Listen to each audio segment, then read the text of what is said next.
أشهد أن لا إله إلا الله وحده لا شريك له وأشهد أن محمدا عبده ورسوله. Allah has told the believers to establish the prayer, but practically what does this mean in our lives? It means that when we're able to, we should always try to attend the masjid for congregational prayers. We should encourage us and our children and our families and our friends. There's such barakah in attending the mosque that if we knew it, we would never leave the mosque. The Prophet ﷺ has commanded that the believers should be in harmony and be one community. And we find this taking place in the masjid when you're standing beside a brother on your left and your right, and you stand before your Lord in complete submission. No one is any greater than anybody else. And this is the blessing that Islam has brought to humanity.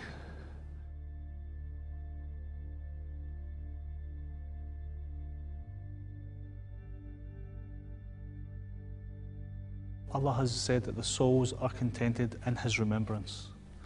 So if we can imagine the soul as being in a pot of water, and in our everyday lives, the pot of water is moving and moving and moving.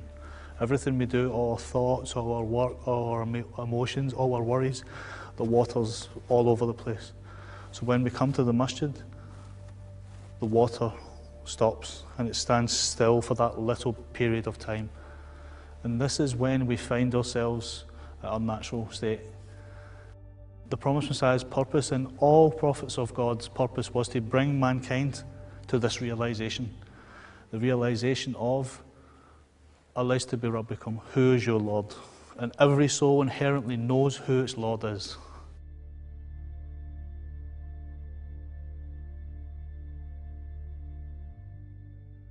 The promised Messiah ﷺ was the spiritual servant of the Prophet Muhammad ﷺ.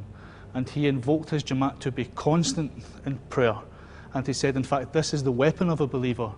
But without the prayer, Islam is dead. So this should be the believer's guiding principle. We should treat the masjid as a place of retreat. Every time we've got an opportunity, we should rush to the mosque. And with this, Messiah Muhammad tells us to continually invoke Salat al-Nabi, Darood Sharif upon the noble Prophet, peace be upon him.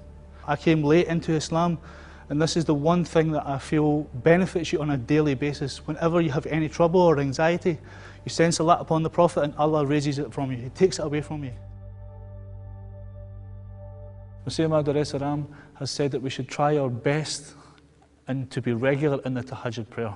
The Tahajud prayer itself, even in its name, suggests hardness and difficulty. To raise from sleep to offer prayer is not an easy thing. And this has been the way of the religious people throughout the ages. They've raised themselves in the morning to ask Allah for forgiveness, to express to Allah their thanks. Thanks for the simple things that we take for granted in life. Thank Allah for our shelter, for the clothes on our back, for the food we've got. These are things we should thank Allah for. Wake up and tell Allah you love Him, and ask Allah to love you, and inshallah, we can honour this Bai'at to Messiah Muhammad.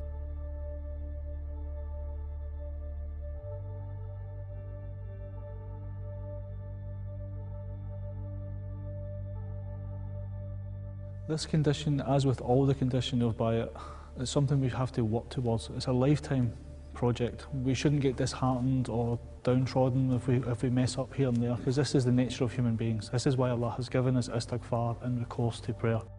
So we should get one area, hammer it, get it nailed, then inshallah move on to the next area. As I said, this is a project of life, and we should write to the Khalifa and ask Hadoor to pray for us in whatever area we're experiencing discomfort or hardship, because this is the way of the believers, inshallah. Assalamu alaikum.